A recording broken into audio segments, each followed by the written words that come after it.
Hello viewers, in this video I'll show you how to fix YouTube error loading tap to retry problem in YouTube application.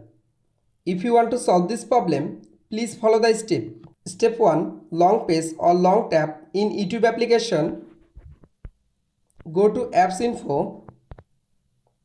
Click on Storage. Again click on Clear Data. Tap on Clear Cache Data. Step 2. Open Play Store. Go to Search. Search YouTube app. Update your YouTube application latest version. Step 3. Open your phone setting. Go to Wi-Fi. You make sure your Wi-Fi or mobile data connection is properly connected. Step 4. Restart your device and again open it. Step 5. Again open your YouTube application. You can follow all of the steps to fix YouTube error loading tap to retry problem. If this video helpful for you, please subscribe our channel and like this video.